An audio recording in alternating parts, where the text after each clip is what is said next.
Hello and welcome to your award-winning The Reasons I'm Broke podcast, bringing you the reasons we're broke every single week through news and headlines ranging from comics, movies, TV, video games, and more. I'm Daniel, and here today joining me on the very first live stream duo podcast is Jarrod. Welcome back, Jarrod. Hey, Daniel. Thanks for having me. Glad you are on, and I'm glad that we're able to do this. For anyone that might be confused, that normally listens to the podcast through Apple Podcasts, or the audio only, I should say, is that still going to happen? We're just doing something fun this week, and maybe with some of the other hosts, just to get more interaction with some of the chat that may show up, and if anything, so that we can get to see each other and get to go through some news stories. But for anyone that is new to the podcast, the way we format the show is first we go through a block of news, then we head into this week. It's going to be the Dune spoiler review. So we're going to leave that towards the end of today's show in case you want to catch up later on, watch Dune on HBO Max or in theaters, and then come back to the episode. But otherwise, that will be at the very end after the news, and then we're going to cap off today's episode with the Broket block, which is what Jarrod and I have been doing this week, what we've been playing, reading, all of that stuff. So let's go ahead and jump into this week's news.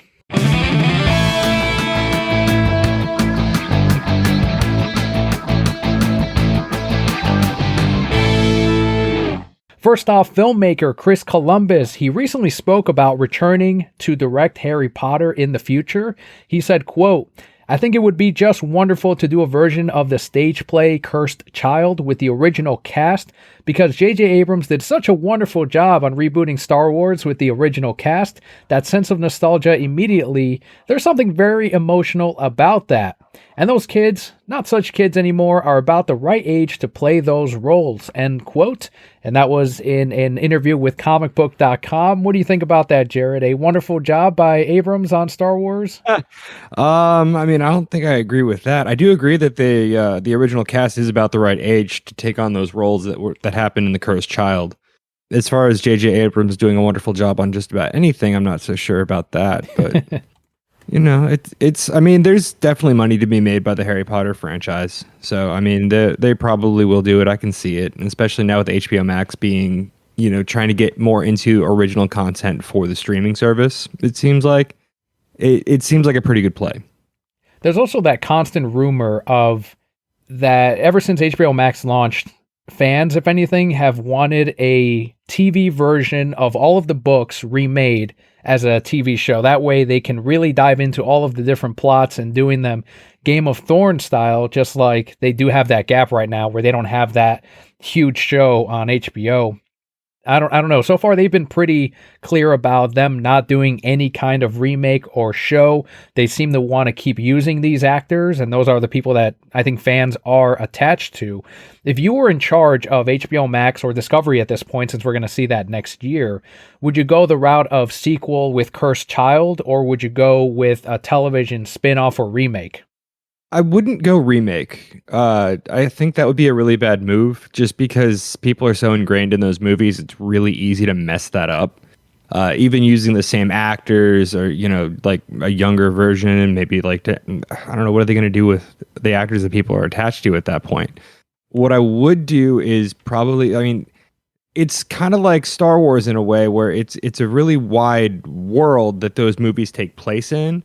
So I think that there's a lot you could do in the Harry Potter universe in like a TV series or something along those lines. But remaking the books and the movies into a TV series, I just don't see that going well. There's just too much that can go wrong.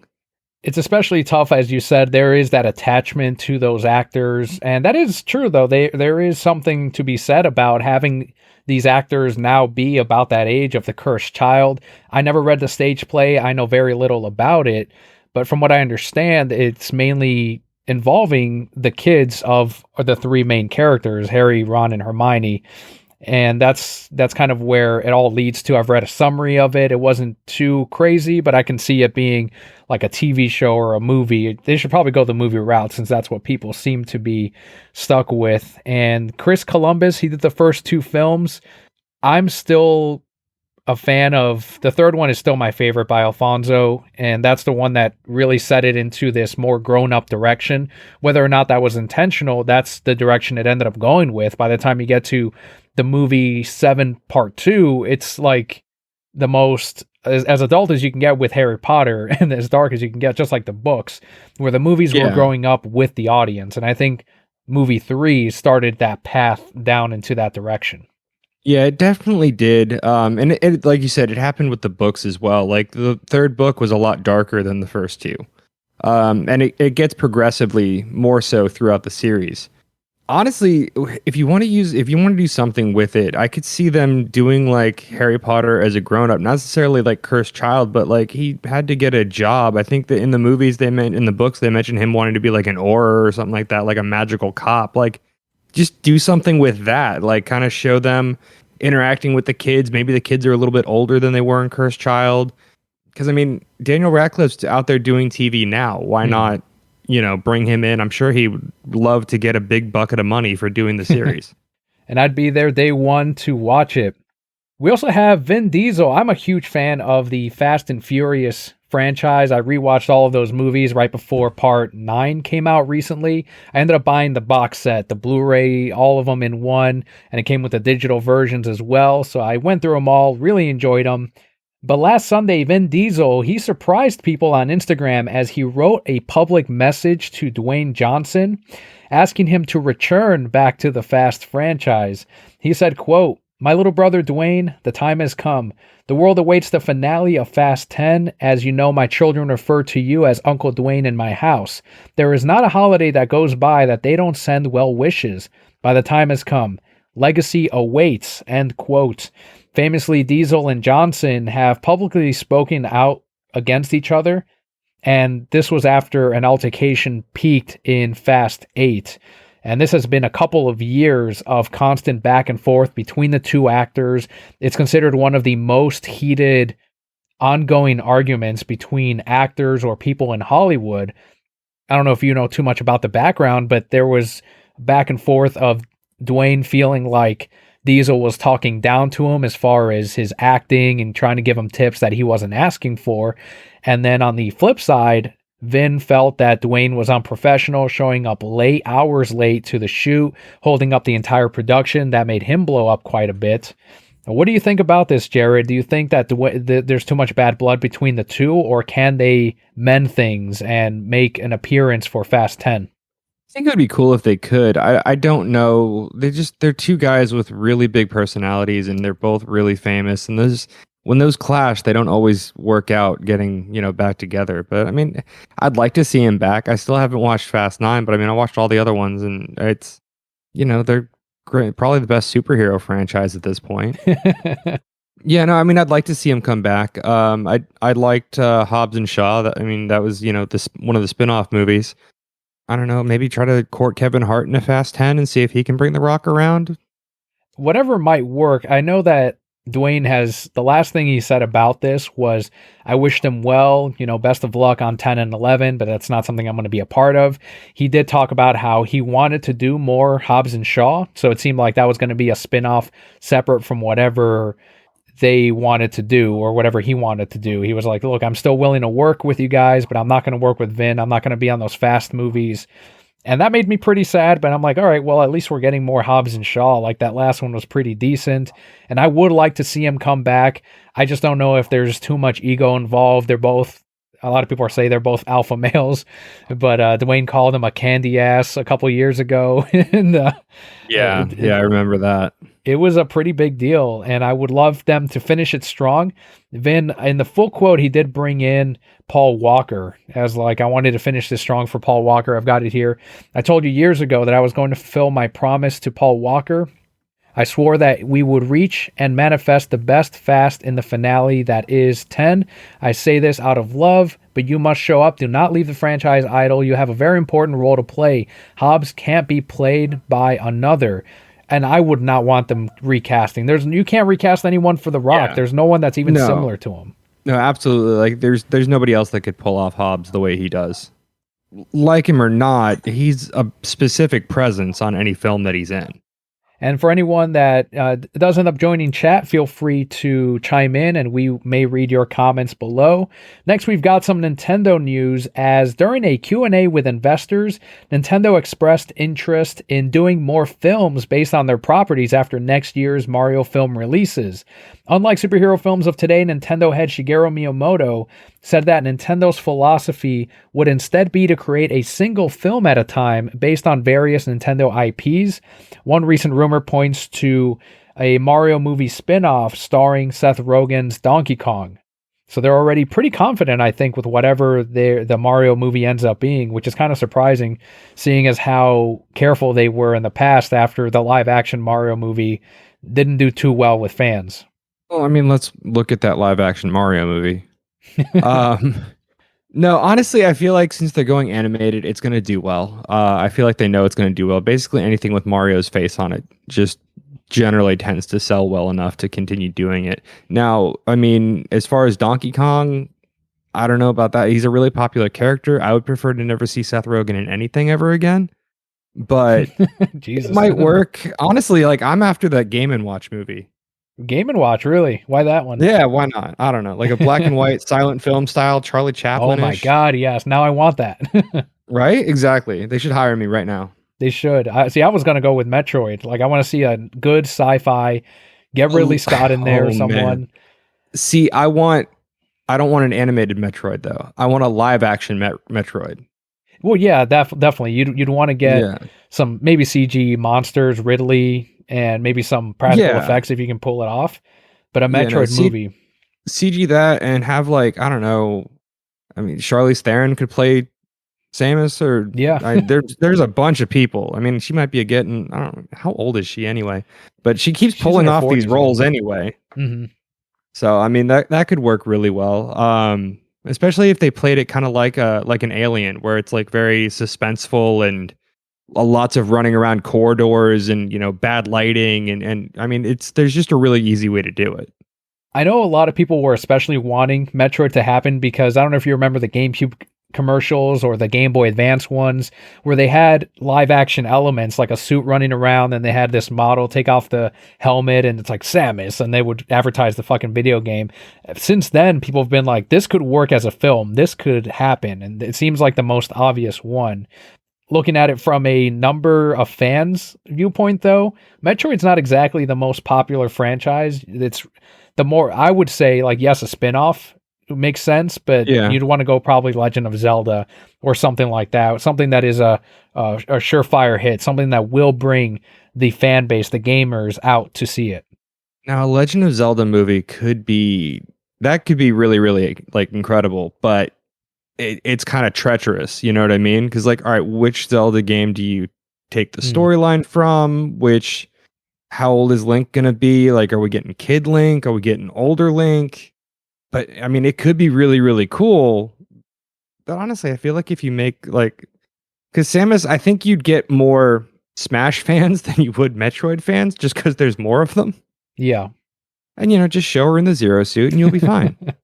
I don't know if you can. 2021, 2020, whatever it would be at that point. It's fine.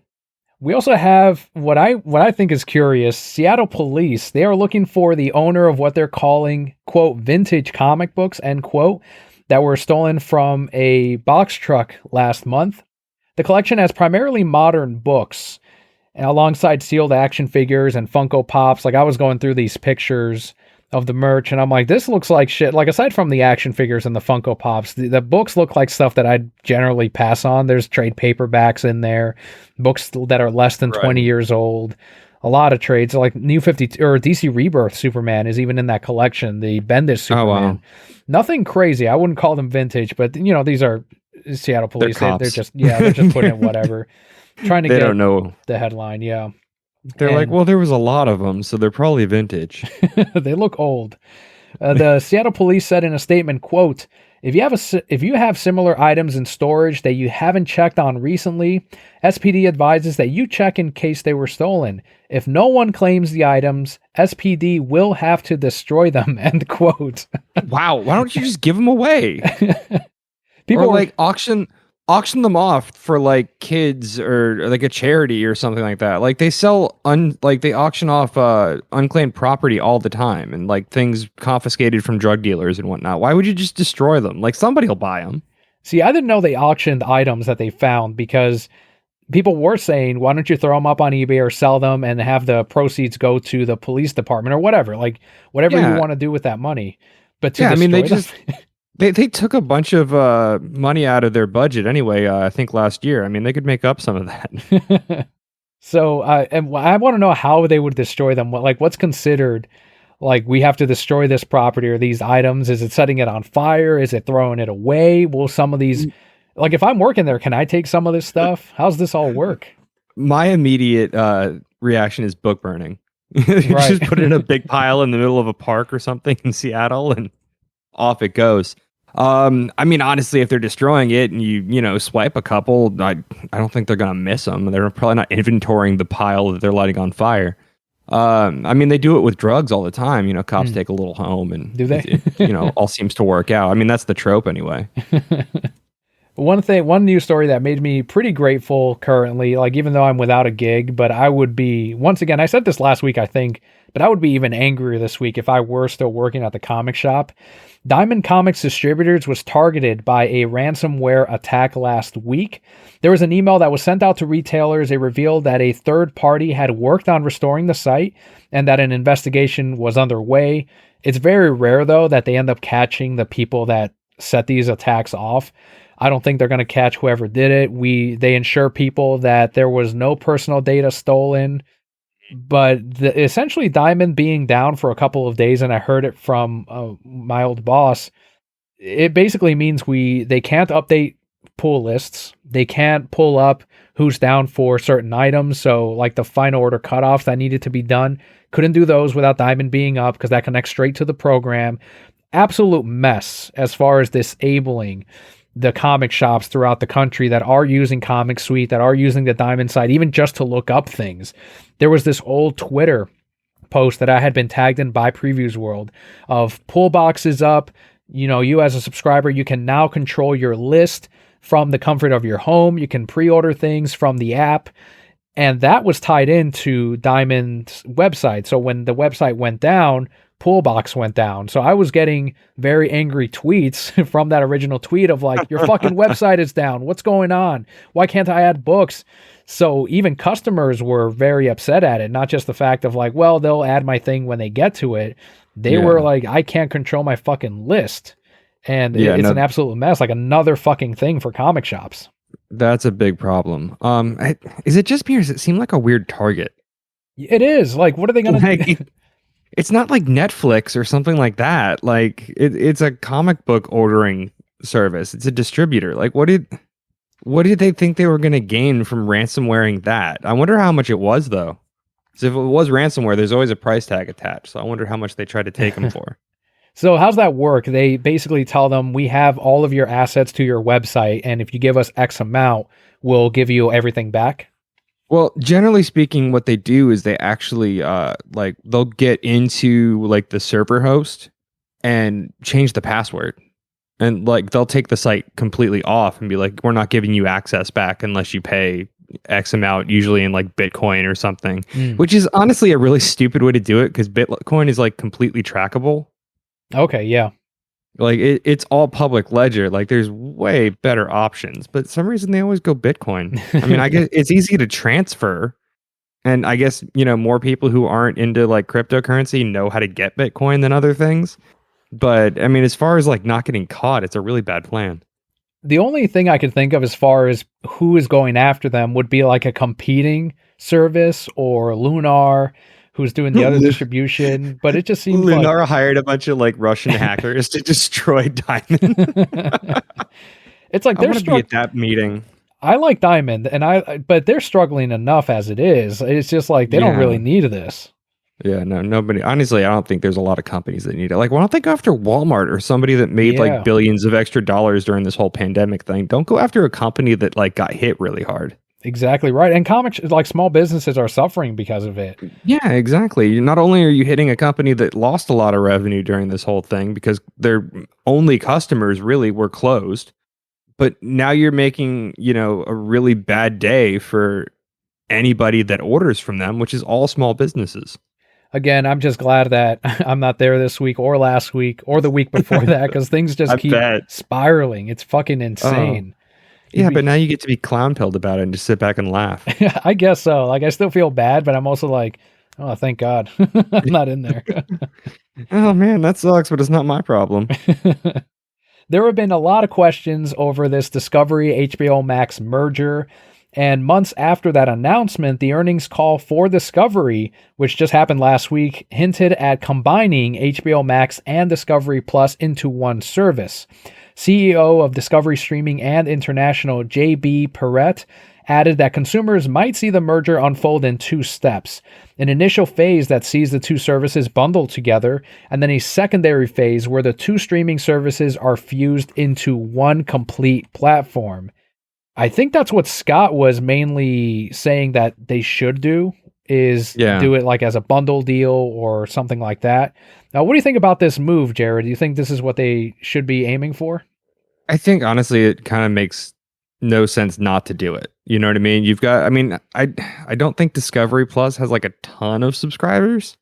I mean, at least compared to like HBO. So why not just bundle it in, maybe bump the price like another dollar or so a Hmm. month, and just kind of get that extra revenue, and then also add that much more value to people that were already subscribed to HBO Max or Discovery Plus. HBO Max is already one of the priciest of the streaming services out there. Are you worried Yeah. that by them adding Discovery, and I see that the other streaming services, I can see a price hike, and we've seen it with Netflix already, and I think Disney Plus might Yeah. have gone up a little bit too. How much more expensive could HBO Max Discovery get to where the consumers are like, you know what, this is a little much for once a month streaming? Yeah, I mean, it kind of depends on how much they use it. Like I use it a lot. I Mm. watch a lot of things on there. My son is addicted to Steven Universe. I couldn't get rid of it if I wanted to, so they kind of, have me hostage at the moment. But I do enjoy the service. I think it gives a lot of value for what you get. You get all the DC stuff in there now. All of the HBO shows, which, were great. I got to, rewatch The Sopranos and stuff like that. I mean, I wouldn't see it more than maybe a couple dollars, and then you'd probably see a significant drop off. People just going, as it's not worth it for me. But I don't know. It really depends. Like Netflix keeps raising their prices and people keep subscribing. So, And we eh, have Nick from Buds Bros and Superheroes. Hey, Nick, thanks for joining us. He says, if that means we get some classic Animal Planet content, I am all in. yeah, of course. Animal Planet, you got Pawn Stars for people who like that. I mean, Discovery Plus includes a lot of stuff. It even includes shows from the History Channel, which I liked, that were actually about history before it all became reality TV. Right. Well, they kept joking about like every show is World War II and Hitler, and was Hitler harboring aliens and reptilians, and then it turned into more reality TV, which I guess ended up going well for them because that's what people wanted to watch. That's what they were tuning in for. I guess, but honestly, I stopped watching it at that Hmm. point. Like, I liked the History Channel when they were talking about I mean, yeah, there was a lot of World War II stuff. There's American history in general is like oversaturated with World War II. There was a lot of other wars that happened, and a lot of these things need to, work on that. I mean, they also had things like, the history of the building the Empire State Building, and, a lot of other things that were always really interesting. And I mean, when I was a kid, I used to watch the History Channel all the time. I'd watch that over cartoons most of the time. But I'm a giant nerd, so it works out that way. But yeah, no, once it kind of went all like it's all Pawn Stars, and then you had like Louisiana Pawn Stars, and it's just not my thing. Hmm. Like it was entertaining for the first, maybe season, and then you realize that it's all fake and it doesn't matter anymore. I'm curious to see how they end up rolling this out. I know one of the things that I saw in the earnings call was that they already have an installation of subscribers both in Discovery Plus and in HBO Max. So it wouldn't be smart for them to tell them, okay, well, here's this third one over here that's the merging of the two, and you have to subscribe to that one. Just make sure to put in your login. I think they'll just make the current apps that Yeah. merged thing, whatever they call it. And Yeah. maybe like for HBO Max, for example, they can put a Discovery Hub, but it'll all show up in the search results. So that way they Right. don't lose any Exactly. subs, especially Yeah, on that's the Discovery. way. you have to do it because anytime you're trying to make people switch platforms from what they're already using, you're gonna lose subscribers. I've seen it happen with a ton of like content creators when they switch from like Patreon to Subscribestar. Like the retention is not the same. Plus, with Discovery Inc. or Plus, I'm assuming they're an older demographic. So to make them then sign up for HBO Max Discovery or Warner Max Discovery, whatever they end up calling it, I don't see that happening. I think the best way to do it would just keep your same login. We're just going to update the app, and it's the new joined app. You don't have to go download a separate one. If you click the URL to either one where you watch on the web, it goes right there. It updates in Roku, Apple TV, all of those. If they make it as seamless as possible, they're going to lose less people. And Nick also says, Modern Marvels is hands down the best History Channel show, in my opinion. I've never seen that one. I think that was after I had moved out of my parents' home. Is that a newer one? Do you know of Modern Marvels? No, Modern Marvels was an older one. Okay. And it was a great show. And it was like how, they built the Hoover Dam and how they built the Empire State Building. Oh, and cool. How this was constructed. And like I think they had one about that giant Nazi cannon that shot a shell like 3 miles, and just weird things that happened that we made that probably didn't need to be made. Yeah, no, that one was great. And Ancient Aliens was always great for a little while if you were imbibing. And that does wrap it up as far as our regular news this week. Nothing too crazy happened, but a bulk of our episode today will be the Dune review. So this will be a spoiler review for Dune, which is once again available on HBO Max for a couple more weeks, and it is in theaters. So if you have not seen this will be a spoiler review. If you're watching this live on YouTube, let us know what you thought of Dune, what your favorite scenes were, and some of the, maybe we can go back and forth on some of the things that Jarrod and I went through on Dune. And I love that you're changing the background. Like if you're watching this on YouTube, like Jarrod's background is Dune. Like he is there. He's House Spoon. Yeah, you gotta give them something for the live view, Encourage them a little bit to go check out the YouTube video to see what. And my background, in case you guys didn't notice, did change throughout the episode. That's right. So just come check it out on YouTube. Watch even if you're not here live, come check it out so you can just see the backgrounds that I picked. And every time we do a live episode, I'll have a different course of backgrounds for my camera. Yeah, it'll be a surprise each time. Yeah, exactly. So there's plenty of pictures on the internet. If you have not watched Dune yet, this is your warning for your spoilers. So we'll see you next week. If you haven't seen it, come back and check it out. Watch Dune. I do recommend that. I'll tell you that right off the bat. But otherwise, let's jump right in. It's time.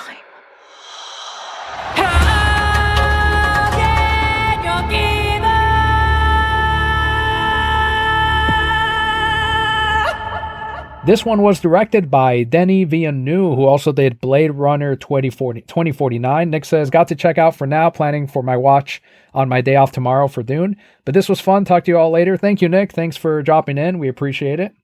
Dune Absolutely, was also man. Thanks for coming by. Written by John Spates from Prometheus.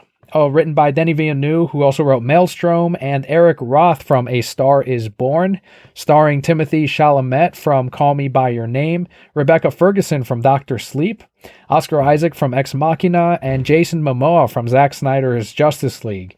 I do have a bit of trivia, but I'll leave that towards the end of the movie. We're going to pretty much make this a loose conversation as far as how we enjoyed the movie, some of the aspects that we thought they nailed really well. I haven't read the book or any of the books personally. How about you, Jarrod? I read the first one like a really long time ago. Like I was a teenager at the time. So I honestly I remember the general story beats, but not too much difference. But honestly, I thought the movie was great.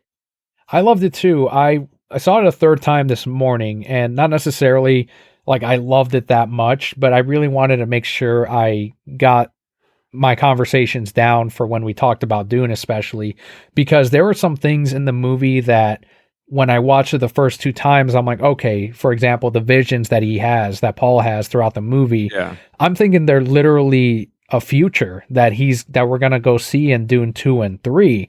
And then one of the things that confused me, and I know we're jumping a little bit ahead here, but when I think the character's name was Jamis, he's telling him, I will show you the ways of the desert and of the Yeah. planet. So it implies that he later trains him, but then you see him get killed by Paul. And that's when I had to do a little bit of research on Google. And I don't know if this is in the books, but those are more symbolic visions. They're not exactly what's going to happen in the future. So in that case, when when he's challenged by Jamis to take over the clan or whatever it was, he's literally showing him the ways of that planet or of his people. So that's what he meant by those things. So when I rewatched it a third time, I was seeing these visions like, okay, this probably means, for example, when he's seeing this war erupt and he's fighting in the middle of it, it could just be the fact that there will be this holy war in the name of Paul, and something that we're going to see in part 2. Right, right. Yeah, no, the visions, and that was one thing I do remember in the book. In the movie, he's kind of really trepidatious about the visions from the start, whereas in the books, he was more into it, and then they kind of started to scare him later. But I mean, as far as like condensing for time, like it was fine. But yeah, no, the visions are definitely more, in my opinion, like symbolic, kind of like premonitions are in a lot of shows and movies where like it's not exactly how it's gonna happen, but it means something. Exactly. And that made me feel like I really needed to pay attention to all of those when I saw it the third time. And then even when in 2 years, when we get Dune Part 2, I'm sure there's going to be more of that. And depending on Yeah. how good a leader Paul ends up being, he'll have to interpret these visions and make decisions that will affect so many lives in the future. So this is like a huge role for Paul. I think he's realizing just how essential the breeding that took place to make him happen is for his people and for House Atreides, and even these worshippers Yeah. of that future Messiah. It's one of those things where like even in the beginning when right after the lady comes and tests him, Mhm. you know, they're talking about how like, hey, we let you keep him. You were supposed to have daughters. This is not how this is supposed to work, but you know, he might be this person. So I mean, you know, there's a lot that went into, you know, just him and like his destiny is there. And then, you know, then you get to the people that live in the sand and you're like, oh, they know about it too. It's a really big deal that he might be who they think he might be. And And I'm it's horrible with also, the names, by the way, so I'm yeah, not going to I'm be able to say remembering a any lot of of them. it. Like there was Lady Jessica, I think is his mom's name. There's the Yeah, Freeman. Those are the people on the planet. And it's heavily implied that whoever rules this planet or controls the resources pretty much has power over the galaxy, because they need that spice. That's what's used to travel, apparently, in space. it's used for navigation. What I'm not clear on, and I can't remember if the books addressed it or not, but I don't think they really addressed it in the movie. Is it's a hallucinogen opiate Mhm. basically that comes out of the sand. Now, when they say they're using it to navigate the stars, are they like, do they have people that are just getting high and know how to go? Or is it like fuel for some kind of computer or something where like their navigation computer basically smokes meth? That wasn't made clear either.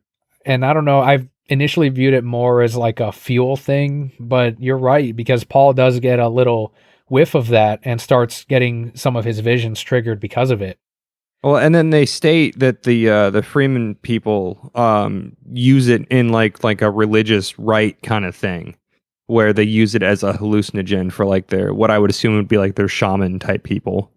And it also gets a little bit more political than I kind of expected it to, because there's a lot of treachery as far as setting the House Atreides up for failure Yeah. when the Emperor apparently is fearful of this house, of his people, and he wants to get rid of them. It seems like Bautista's race is more intertwined with the Emperor's desires and visions than House Atreides, and that's why he's not in on the whole plan, and it's kept very secret until finally Skarsgård tells him, you know, when's a gift not a gift, and that's like, look, the Emperor's not handing them all of our riches, all of what we used to become Right. powerful. That he's trying to get rid of them, and that's what we see firsthand. Yeah, exactly. And the Baron, I feel like they played him a little bit differently in the movie than they did in the book. In the books, he's a little bit more lecherous, and actually, he's kind of got a thing for his nephew, who's played by Batista. Interesting. Um, they didn't really go into that in the movie at all. They just kind of made him like just a generic, like, power hungry, like ruthless bad guy, which I don't mind that much. But yeah, no, it's actually a very political story. And it also is, it's kind of historically based because, in like, for instance, like the Holy Roman Empire, which was really, the German Empire, like you have the emperor and then you'd have all these like kings under him and dukes and whatnot that would basically fight each other for territory and control. And he just kind of let them go at it as long as when he went to war, they all came to his side. Gotcha. One of the craziest things that I noticed while I was watching this is, this movie wasn't as expensive from what I'm seeing as like Black Widow, for example, which wasn't exactly a high budget MCU movie compared to the others. Yet Right. the visuals, the costume designs, the CGI, like there was very little in there that I'm like, that looks a little rough. Like when I watched it the third time, that's when I was really trying to pick apart some of those details. Like, yeah, there was maybe a far away smoke shot that I was like, okay, that looks really too smooth or clean or whatever. And that's when I had to really pick out and look for certain things in the editing but there's not a lot of it here. This movie was overall very tight in its storytelling, in its editing, and its direction. And yeah, there's quite a bit of slow motion and there's dream sequences, but at 2.5 hours, I almost thought this would be a 3.5 hour movie and that it would feel that way. By the time it ended, the first time I watched it at least, I had this expectation of, wait, but they still have to ride the sandworms. We saw that in his vision. Like, when's she Right. gonna stab him on the side? And it's like the movie's like, well, we'll see. It kind of ends like it's just the Yeah. beginning. Yeah. Well, I mean, it was very much a part one. Yeah. It was set up very much that way, which I enjoyed because I mean it's in the title, Dune Part One. Mhm. So I don't mind that. I don't mind it being a setup to obviously like a larger story. I think they did a really good job. I do think there was a little bit of jumping around, a little too much. Like the books are a lot more detailed, but I think they did a really good job bringing a lot of the detail in the environment Yeah. that you don't nearly like have to like what's the word I'm looking for? The E word. Anyway, you don't have to outright say it, Yeah. which is what they do with Marvel movies. It's environmental. Right. And that's also another strong point of the film where I felt like I was engrossed in these planets, in these kingdoms, in this world.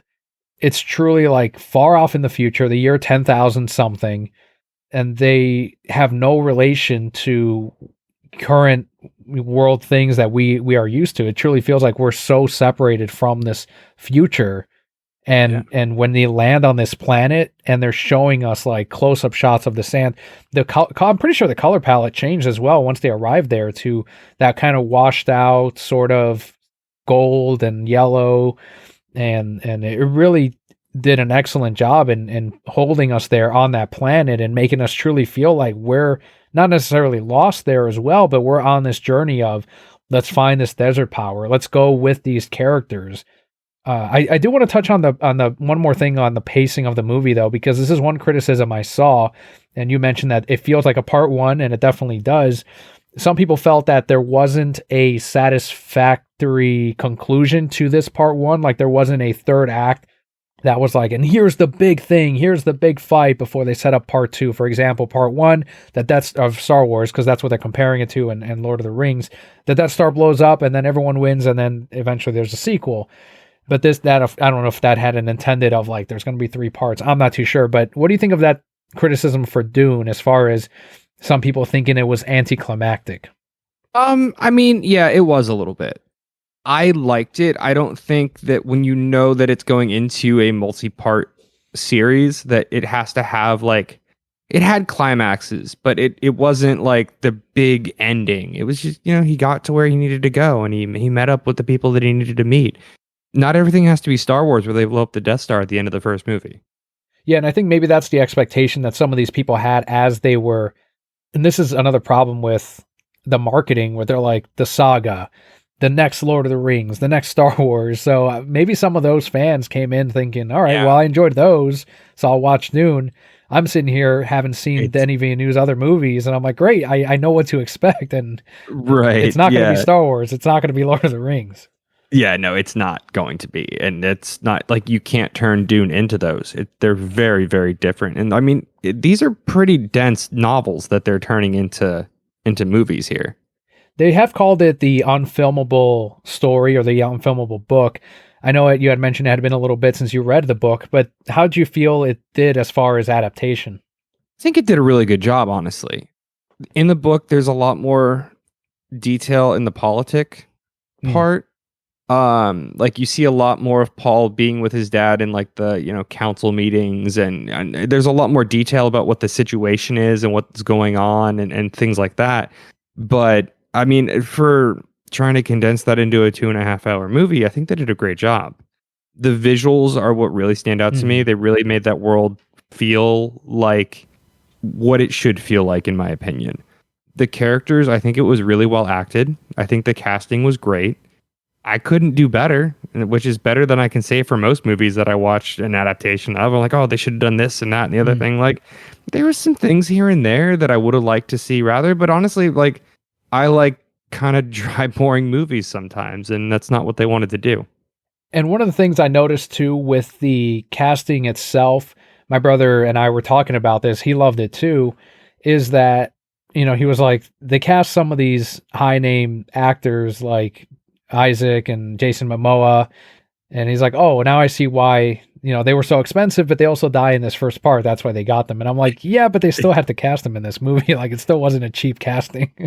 Yeah, no, they still got paid. But no, they did a good job with the casting. I think they did excellent. Yeah, I mean, I'm trying to think of something that I didn't enjoy, and I mean, I just really just liked watching the movie. But I think that comes down to setting proper expectations for yourself. That's probably a lot of it. That's probably a lot of that as far as the criticism. One of the things that the director said, Denny, he said this was the film that he made that was the most for a general audience. And after having seen it 3 times, I'm still like, maybe that's the case. Like the closest that I can think of as far as his that I've seen, maybe Be a Rival, maybe Blade Runner 2049, I guess maybe Dune, but it's still not friendly for the general audience, in my opinion. It's still like a No. heavy thing. No, this is not a popcorn movie whatsoever. And that might be the problem with how they went about the marketing. But apparently, you know what though, it's getting a part 2. We're gonna get that. I hope that it's one of those movies just like some of his previous ones, like Blade Runner, where and this one did well in the box office. It's doing great, but Blade Runner, for example, didn't do great, and it's instead being rediscovered by other people, other audience members, younger people that are watching Blade Runner first and then watching 2049. They're seeing Yeah. how great those are. So I think we're gonna get a better turnout for Dune Part 2, for example. I think this is a huge success for him and for Warner Brothers.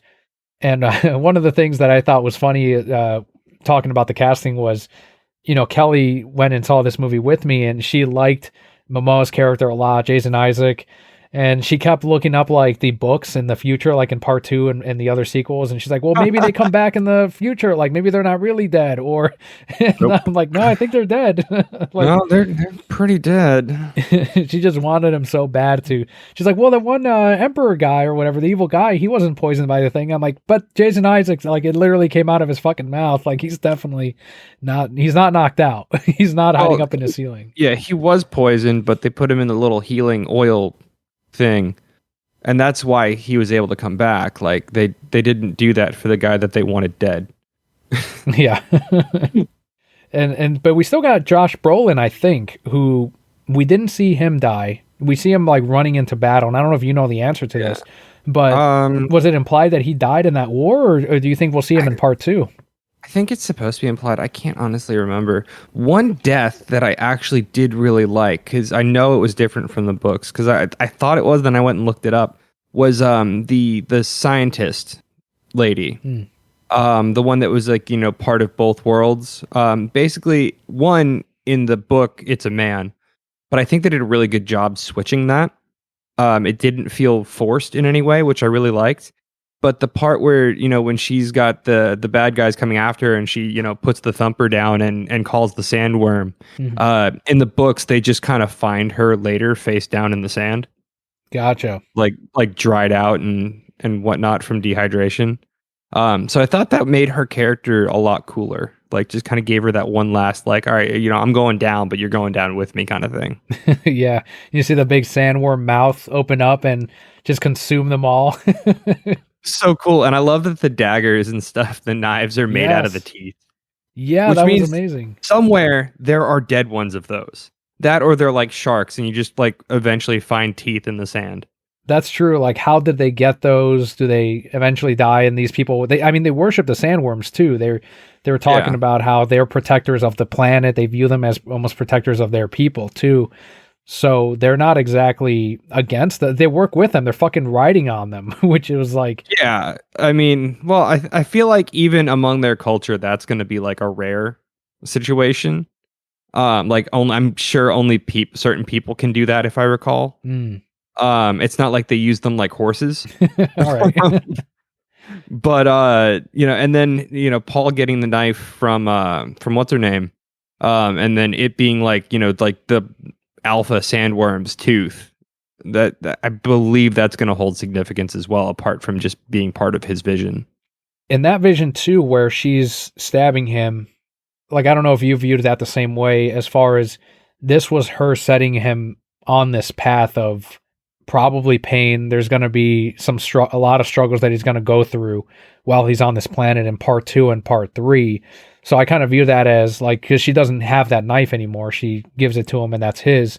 So that's how I viewed at least that vision of it. And it was just neat how there were so many moments like that where no, she doesn't betray him later or whatever. It's more like this is what's happening to him now. You hear the voiceover from the old lady that was that gave him that test with the box, and she's kind of telling the audience, like, it's obvious when I saw it the third time finally, like, this is that movie telling me, like, this is what this means. This is what's happening to Paul.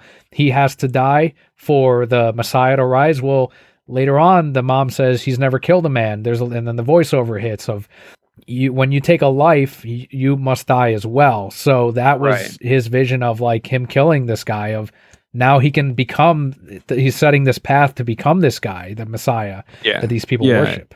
It's that self-death kind of metaphor, which I think is cool, and it also is very common in myths.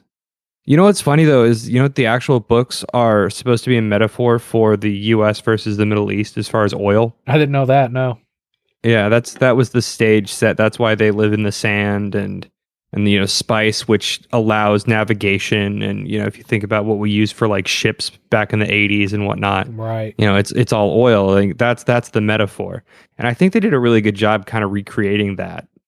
Yeah, one of the criticisms I saw on Twitter, and like, I guess it makes sense now if you're looking at it that way, of this is all symbolic for the Middle East and all that, was that they should have cast all Arabs for the Fremen.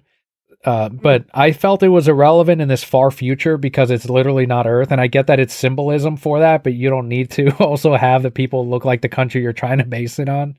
Right. Well, there's that. One thing I would say is a little odd is because they're such a secluded people, you'd think they'd be a little bit more homogenous in their ethnic background.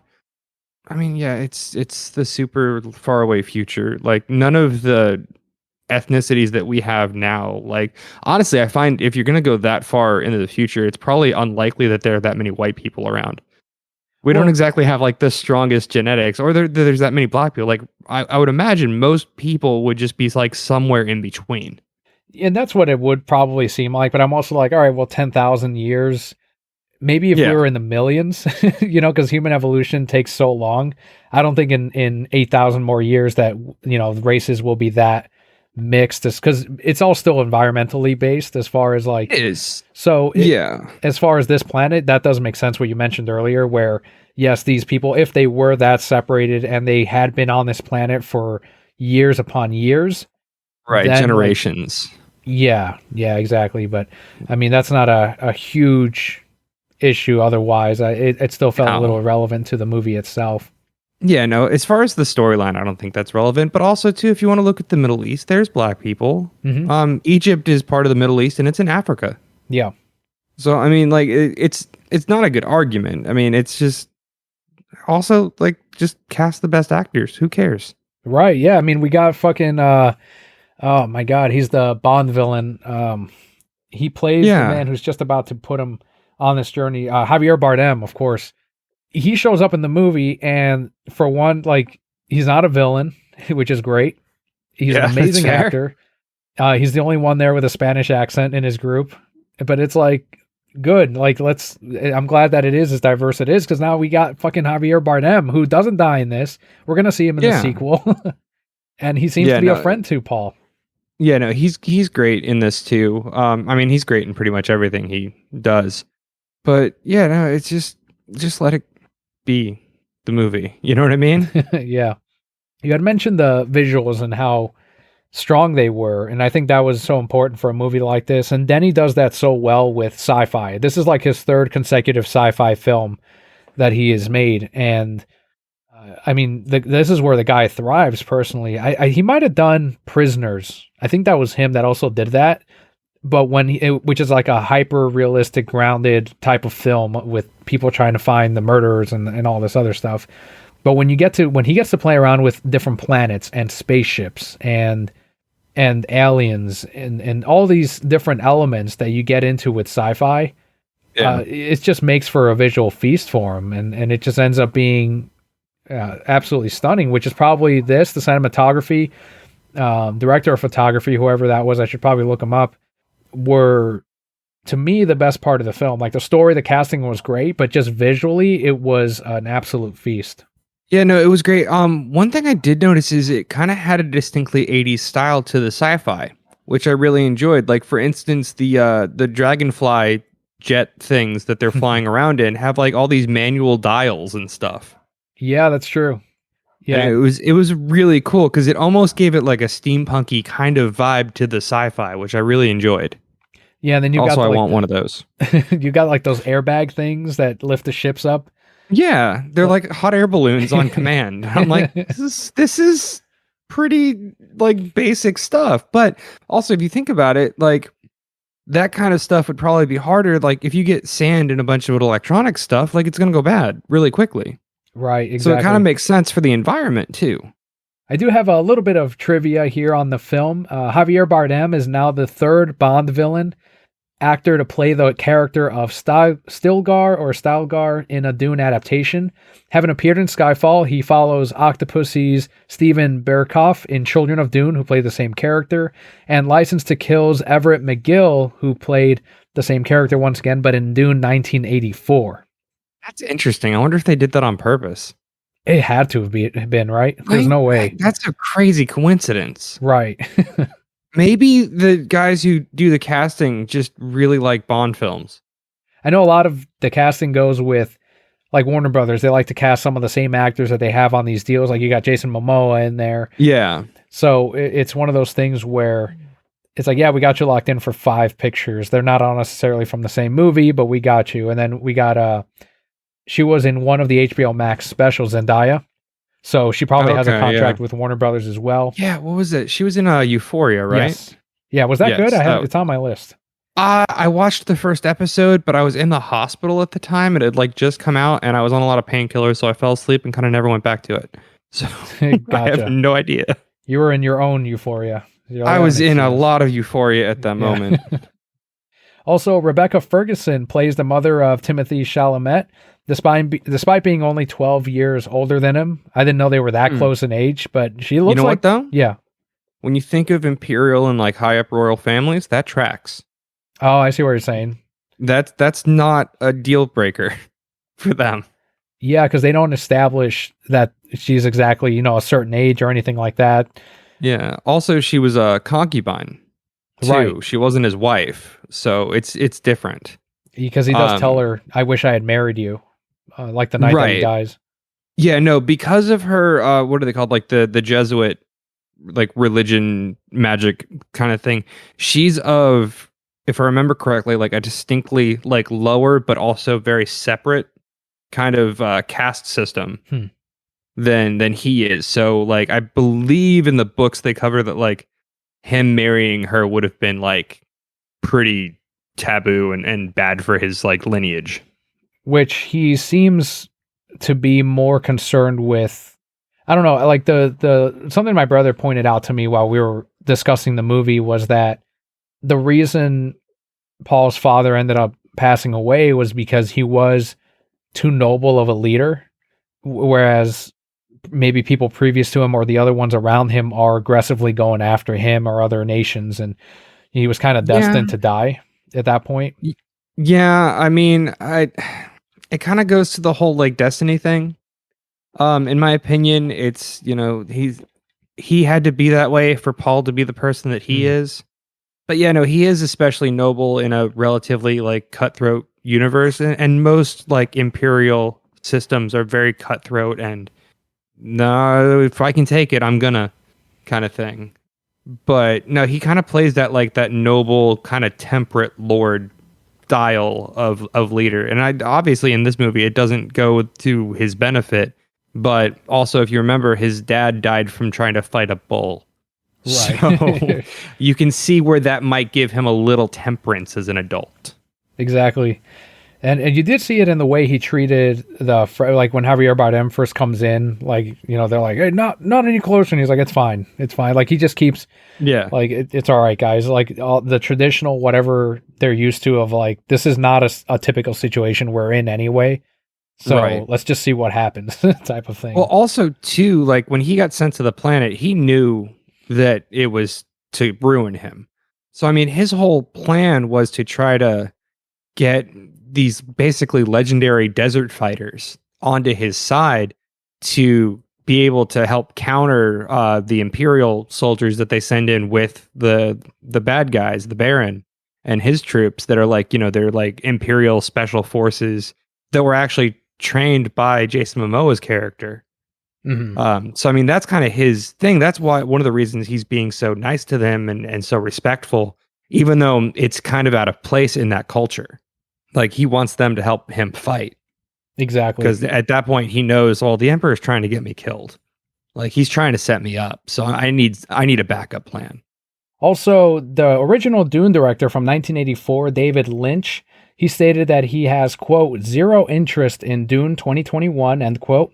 He cited that his issues with the new movie have nothing to do with director Denis Villeneuve, but with his own painful memories of making the 1984 version. He said, quote, because it was a heartache for me. It was a failure, and I didn't have final cut, end quote.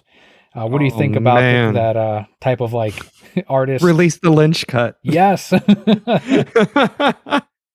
Oh, Please. can you imagine going back to a movie made in 1984 and releasing a director's cut? I mean, they did it with Superman 2 many years later. Yeah, that's true. I mean, it's not unheard of. That's how fresh that still seems to be, though, for David Lynch.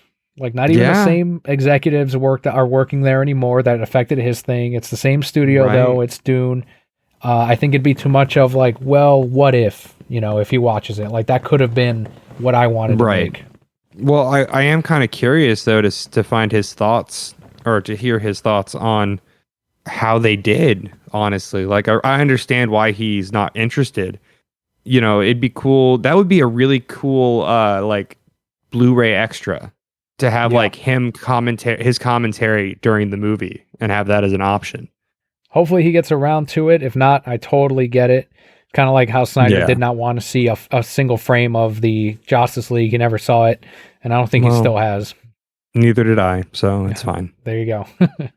And also, Dune is Warner Brothers' biggest opening of the pandemic, even while participating in the studio's simultaneous HBO Max release program. It's also the biggest opening weekend of director Denis Villeneuve's career. Worldwide so far, Dune has now taken $292 million, which is great considering all of those factors. And I know they said like this was Denis' biggest opening. He's not exactly a blockbuster director. And I will give lots of credit to Warner Brothers, though, for like not hiring your typical, well, this guy has made a movie that made $700 million, so let's get him on Dune. They got a guy that does sci-fi well, even though Blade Runner 2049 didn't do as well as they wanted it to. They were like, Yeah. well, here's Dune, and they gave him a pretty modest budget, and it's a gorgeous film to look at, so it still ended up working. Yeah, no, I think it worked really well. He did an excellent job directing. I think it was a really well directed movie. I think the performances that he was able to get were really, really great.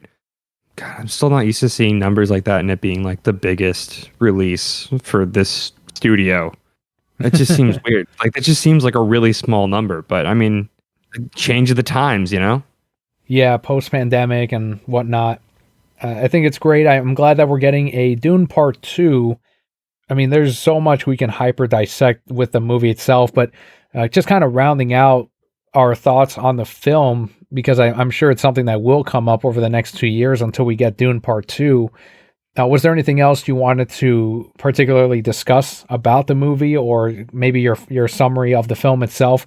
Would you recommend it to someone that maybe isn't into certain things, or who do you see this movie being for?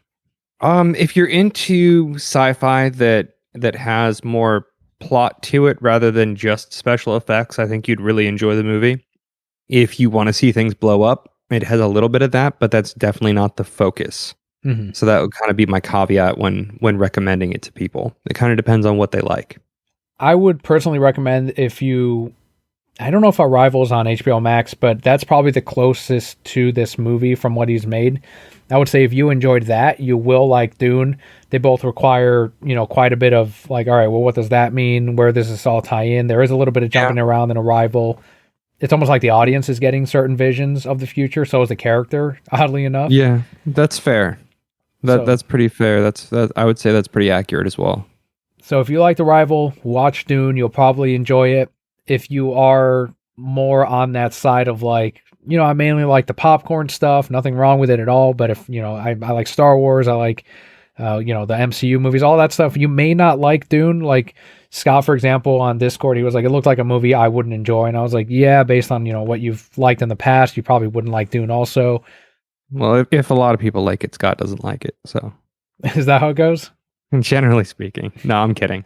But yeah, no, knowing the movies that he enjoys, I don't think this one would be for him. I think he's right on that. And that's something I got to give Scott a lot of credit for. He's pretty good at picking out things that he's just probably not going to enjoy.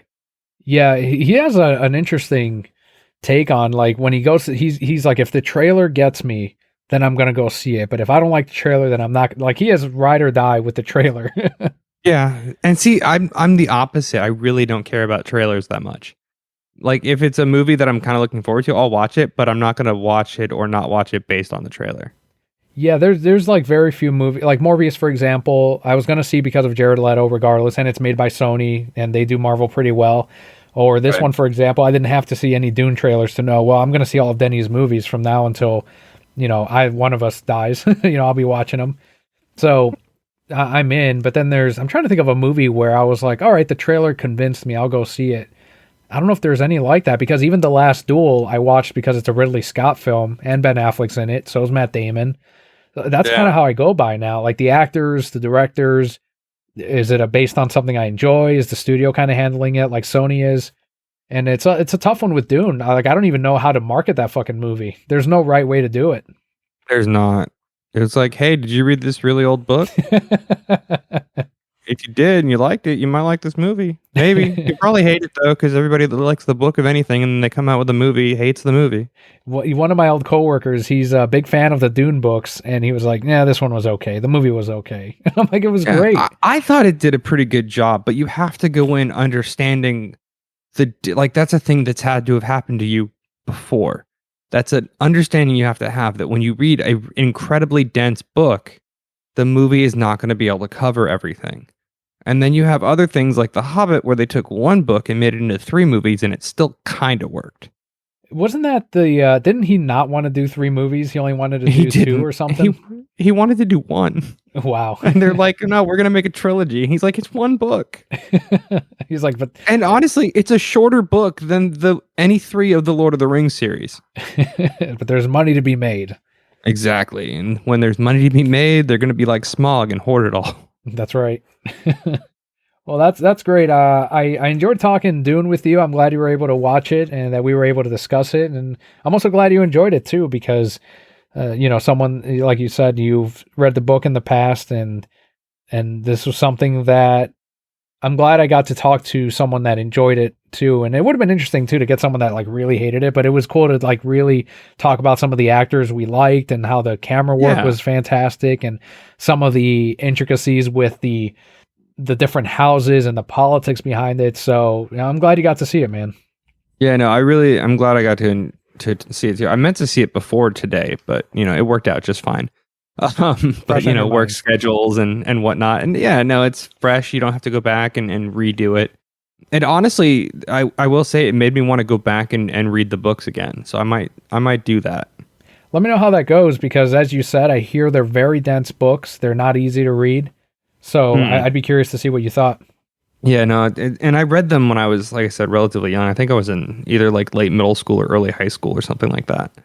Yeah, no, I'm kind of curious because also I'm a lot more politically minded now than I was then at the same time. So I think I might get more out of it. Right. Yeah, that's what it sounds like.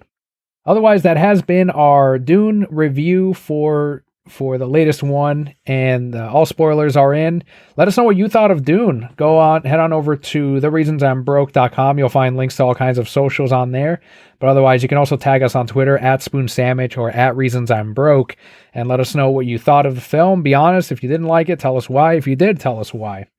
Let's head into the Brokehead block, which is what Spoon and I have been doing this week. So, Jarrod, what have you been playing, watching, reading? What's been going on since the last time you were on? I watched Dune. Me too. No, honestly, let's see. My wife got on a Grey's Anatomy kick. So I've been kind of passively watching that. It's better than I expected. Are you guys watching it on Oddly. TV, or is that on a streaming service? Oh, it's on Netflix. Gotcha. All right. So she's like binge watching through it, and then like when I'm home at the same time and want to spend time with her, I'm forced to watch it.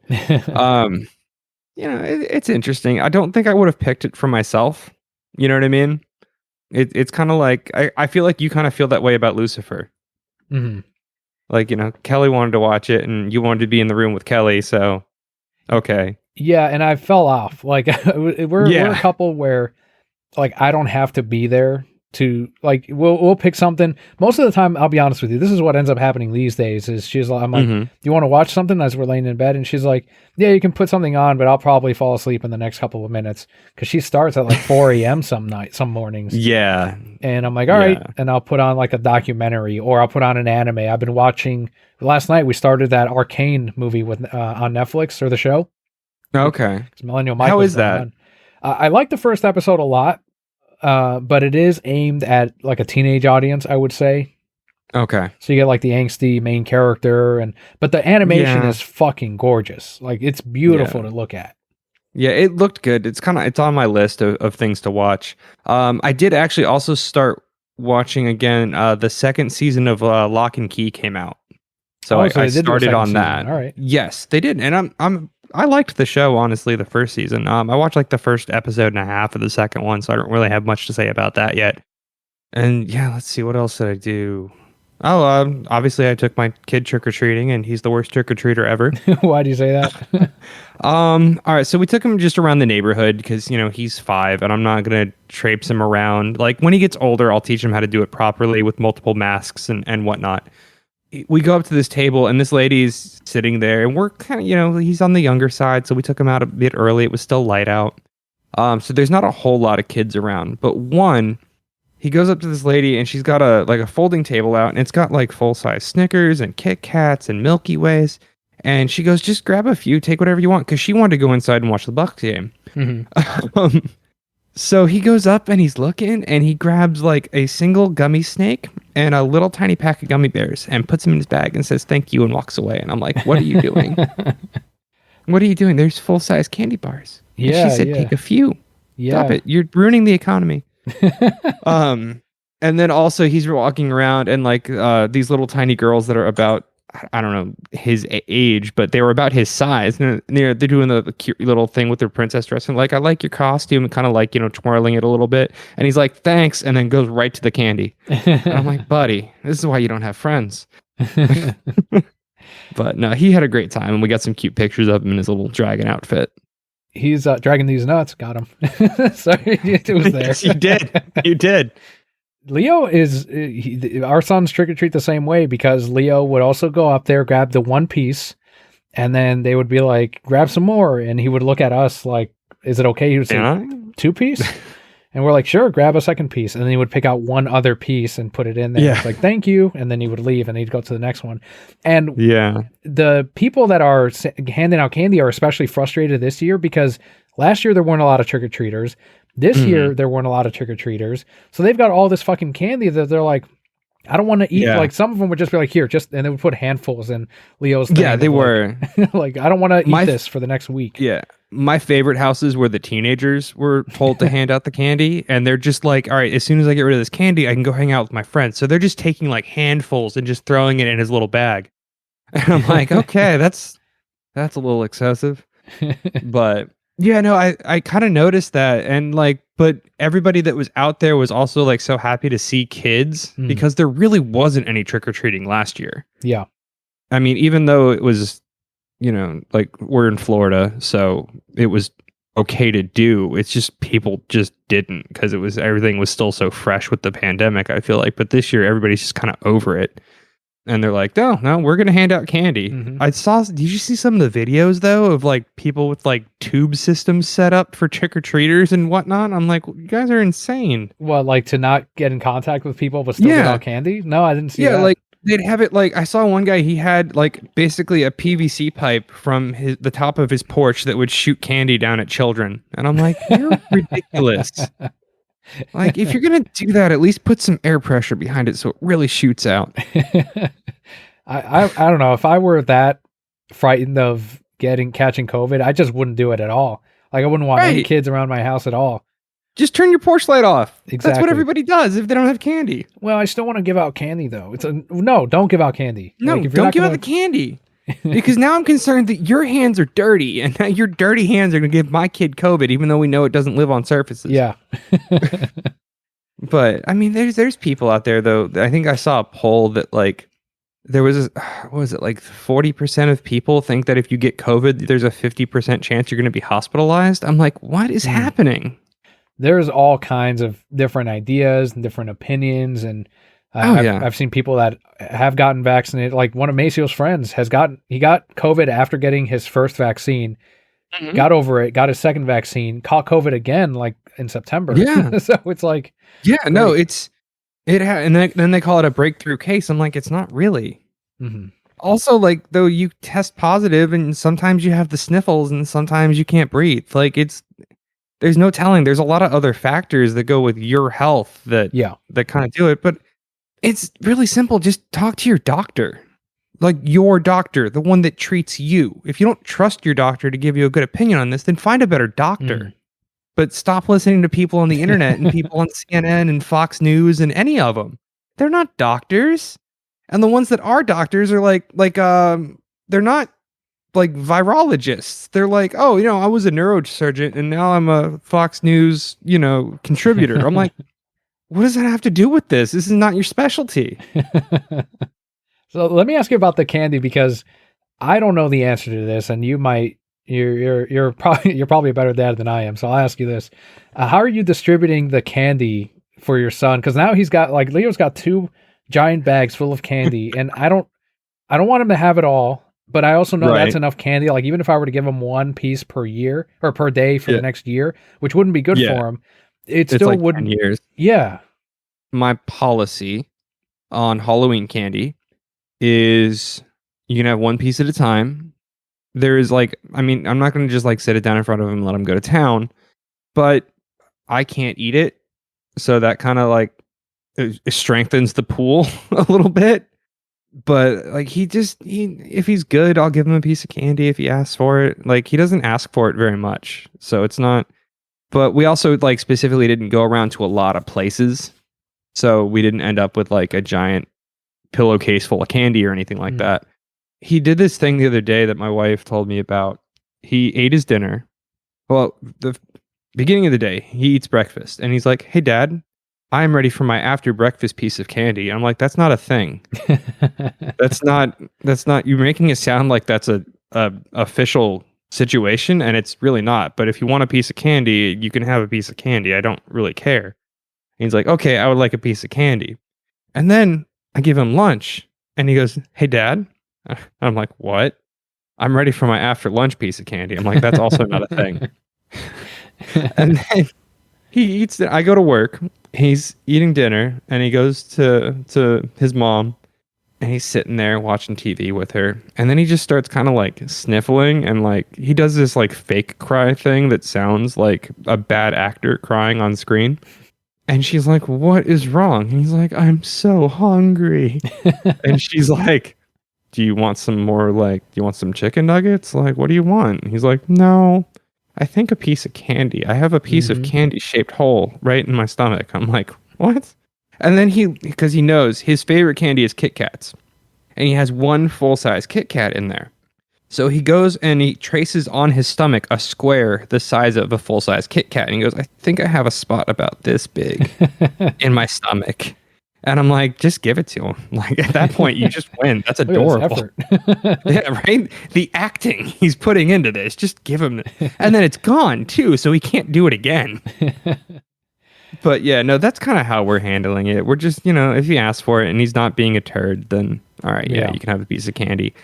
On weekends especially, I still like him to take a nap kind of in the afternoon, because if not, he gets really cranky. Even though like 5's kind of on that borderline where you don't really need them to take naps according to doctors, but I don't want to deal with a really cranky child around dinner time. So I'm like, you don't have to sleep, just go in your room and relax. So like right before that, I will not give him a piece of candy, because then he's going to go in there and bounce around. But I mean, he runs around a lot, so I don't have too much of an issue with it overall. But yeah, no, I'm also like, I'm a horrible example. Like don't use me as the guideline. I don't know what I'm doing. I make it up half the time. Yeah, Leo does the same thing where he's like, "Oh, I'm still hungry." He says, "I'm still hungry," and it's like, "Okay, do you want some more?" And then he's like, "Ice cream." Do you call him the very hungry caterpillar? Should. Yeah, and then the thing he started doing today, he's never done this before, but we were visiting abuelo y abuela, so my parents, and I was like, "All right, after this episode, we're gonna go home, or we're gonna go visit mom." And he's like, "Okay," and I'm like, "So how after this episode and he's like, "We're gonna go." I'm like, "All right." So then I'll sit there and I'll talk to my parents, and then the episode ends, and I'm like, "Okay, stop the DVR," and then they'll stop it, and it's like, "All right, Leo, it's time to go," and then he'll be like, "No." I'm like, "Well, what did I say? What happened?" And he goes, "I don't remember." And I'm like, "Bullshit." Like that was the first time he did the "I don't remember." Like I don't recall. Like what's Dad, I don't know. I may or may not have been there. I don't know. I don't think I would have agreed to that, Dad. Yeah, exactly. That doesn't sound like something I would say. So I was like, "Nice try, buddy." And then that's when he was How old is he again? He's 4. He's 4. Yeah, it's gonna get worse, let me tell you. Oh, I bet. They start getting these little personalities, and at first it's really cute, and then they start like using it against you, and I'm like, What's funny though is now me, like as he gets older, I'm starting to see him try the same tricks that I pulled, and I'm like, I realize how dumb my parents thought I was, because I did the same things that they probably did. And it didn't work then, and it doesn't work now. But yeah, no, it's great. I'm glad Halloween went well for you. I don't know if I even talked about it on here, but I'm glad you brought it up. My personal side, I'm still unemployed. I never got a call back, or I haven't yet gotten a call back from that interview that I got. Which the place? Yeah, the tea Are we place. saying what kind of place? Okay, I wasn't sure if you didn't want to mention. I won't what say kind the of place business it was, because Yeah, no, I wouldn't like shout them out or anything. I mean, it's sad that you're not going to be able to use your firebending though. Firebending. Yeah, just like what's his name, Uncle Ira. Yeah, like Zuko with the warming up the teacup. He's a firebender. He's like, I work at a tea shop. I don't know what you're talking about. So it's maybe they'll call me later this week, but it's been 6 days, so I'm like, I feel like I would have gotten a call one way or the other, even though he said the interview was amazing. Like I don't know. Yeah, no, I've had those when they're like, "Oh yeah, no, you'd be great at this role," and they're like, "Yeah, but we're not."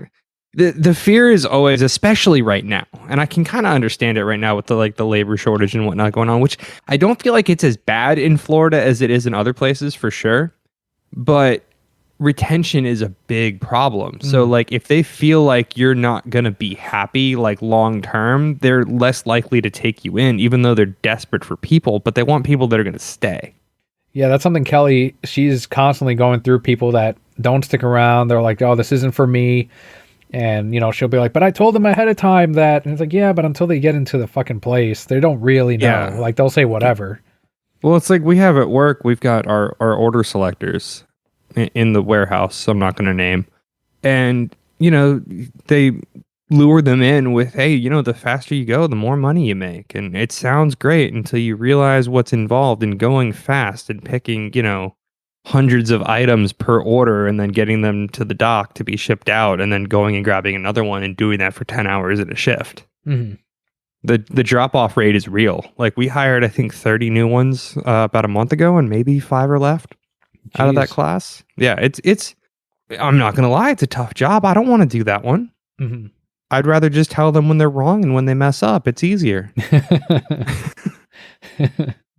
Yeah, no, I mean, it's a problem. I'm kind of waiting for my job to see what they're going to do because there's another not to be named company opening a warehouse of similar stuff, kind of like similar situation across the street. And I heard that they're offering for like experienced people, like pretty decent money and like a sign-on bonus and whatnot. So I'm kind of waiting to see like, well, what is my company gonna offer as like a retention for like the people that have been here, are already trained and are already doing the job? Right. Because I feel like that's something that's kind of missing with all this stuff is like the people that are staying on are kind of getting hosed where like I could go somewhere else and they're offering $1,000 sign-on bonus. That's one of the things that Kelly ran into where they gave a raise to part-time and full-time employees, non-management, basically non-leader roles, and then managers didn't get anything. So they got really upset because they're like, how come we're not getting a bump? So right, you're still doing more work than you were doing before because, especially when you're short-staffed, they got to step up. So I totally get it. I totally see the frustrations and I understand. And like Disney, for example, here in Florida, if you live here, someone that works at Disney. And, I've been for sure. I've been told that managers are quitting left and right. And just like before, you used to have to interview and you have to go through this process to become a manager. You have to go through 3 different interviews. You have to go through these rounds and then maybe they'd promote you. But now they're just like, you want to be manager? All right, here you go. Like they're just anyone. Go up. Hey, you've been here for 6 months. Do you want to run this whole place? Which makes me wonder, and let me ask you if you've gone through this. I wonder how poorly most places are being run because of that. Like how much shit is falling through the cracks. It's awful. All right. Like, even at places like that are, I'm sorry, dead simple to run, like McDonald's. Like, it's bad. I went to one the other day because, like, my Liam wanted a Happy Meal. And I'm like, okay, well, let's go get a Happy Meal, whatever. And I'm like, I don't want to go anywhere else to get me food. So I'm like, I'll just get a double quarter pounder, whatever. Like, I'm really not a McDonald's fan, but I'm like, I'll suck it up, whatever. And I go there and they hand me a McRib. And I'm like, what the hell is this? I'm like, this is the wrong sandwich. They're like, oh, well, what did you order? I'm like, don't you have that information? Like, who are you hiring?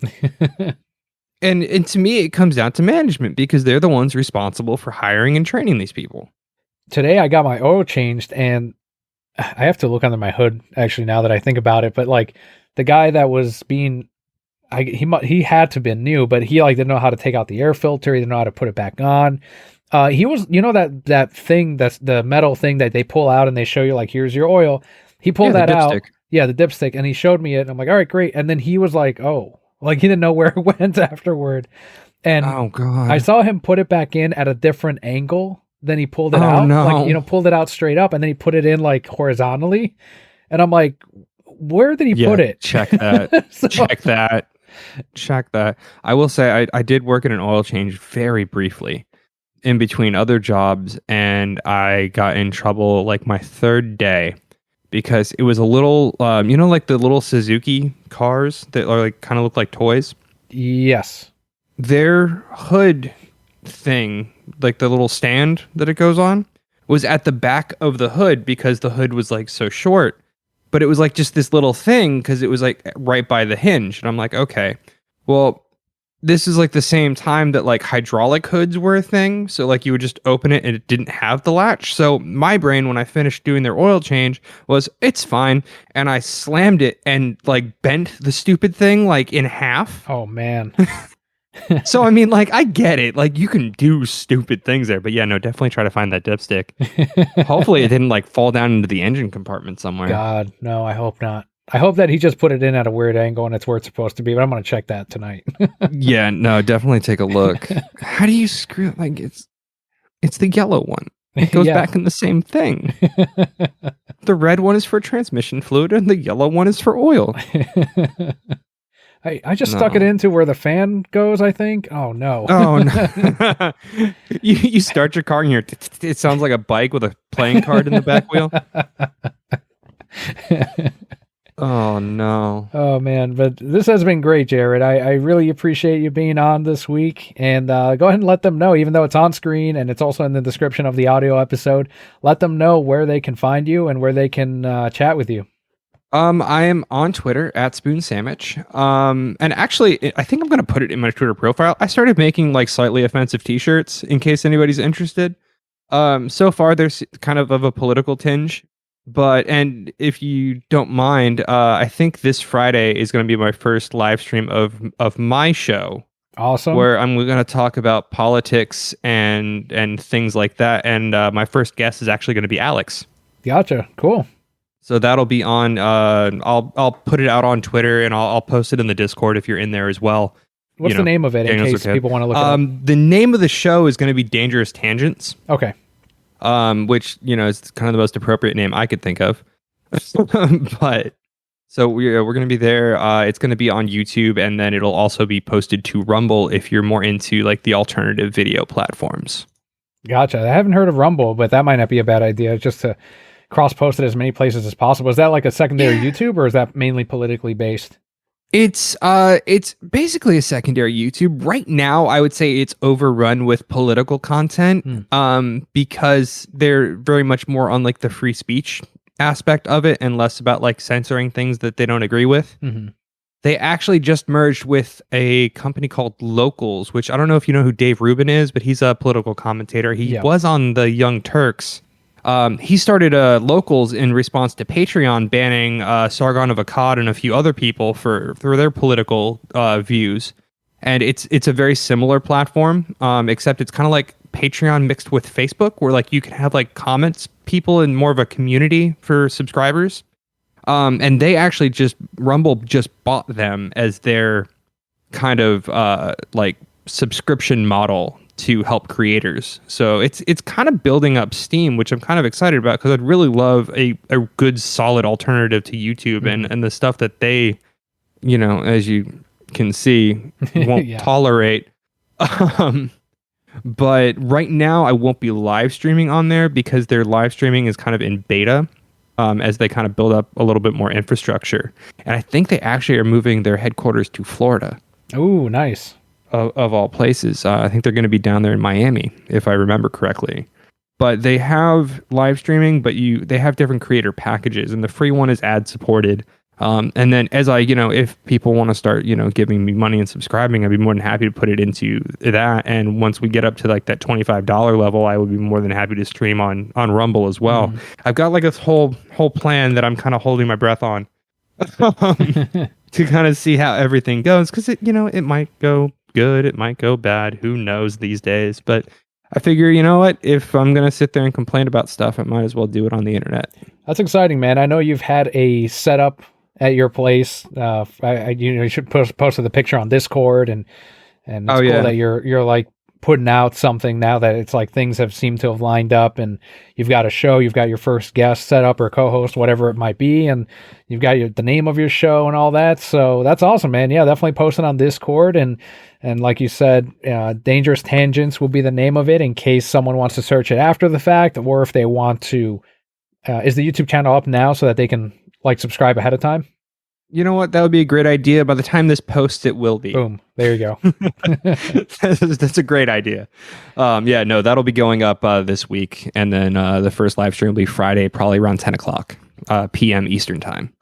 Awesome. Thank you again, Jarrod, for being on, and for I'm excited for you to get that show going. That's awesome. I always like to see the others get creative and enjoy some of their stuff. Lazy Gaming Guys are great, but I want to see some of your own stuff if the other hosts are creative too. So I'm excited to Yeah, see that. absolutely. And hopefully I can round them into coming on my show as well. There you go. We can just trade around. To everyone else on the other side, I appreciate you. If this is your first podcast, first episode of this show, thanks for sticking around till the end. If you head on over once again to thereasonsimbroke.com, you will find links to everywhere you can find us. You can ask questions. You can also follow a lot of the hosts on our Discord channel, which is in the description of every episode.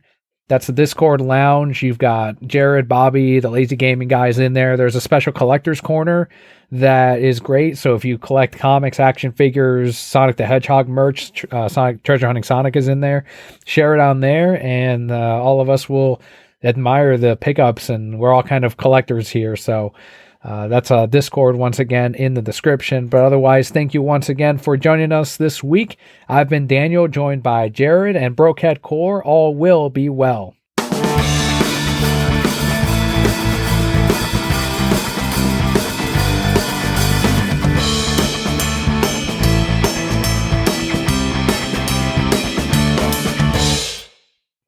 And I do have to ask you, I'll give you some time. I'll answer it first. That way you have your answer, unless you know it right away. But it's based on that meme that I posted on Discord. If you had to put your hand in the box, and it's going to be something that's you're gonna have either disgust or discomfort or pain. Mine's gonna be it's like that one Fear Factor show, but it would be like a thing of roaches, like just a ton of fucking roaches, like those big fucking ones. Even though in Florida the exact same ones live here, and you have to kill them sometimes. That would be like, I don't know if I could handle like the 2 minutes or whatever he had his fucking hand in the box. I don't know if that needle would be going right into my fucking neck. But the other thing I thought of too, and I don't know if anyone's made this meme yet, and maybe I should do it, but have it be like the Halloween, like, oh, those are eyeballs, and it's like grapes that are peeled, or like, oh, those are guts, and it's strawberry compote. Like, strawberry compote and like gummy worms or something like that. Yeah. Oh man, what would mine be? Spaghetti? I don't know. Those are roaches brains. is pretty good. Is there an animal like knowing what it actually honestly? Wasps. Well, yeah, but honestly, I'd rather that than roaches for some reason. Like, I'm not afraid of getting stung. I'm not like allergic or anything. So like that's never bothered me. I don't know. Like live shrimp would probably be. I got a thing about shrimp. I don't like them. They're creepy little legs and whatnot. So like having to put my hand in there, and like you could probably just put something that crawls around and has spiky little legs and like tell me it's shrimp, and it would work just as well. But yeah, I don't know. Like the soggy sink food is like pretty good. It's pretty freaking gross.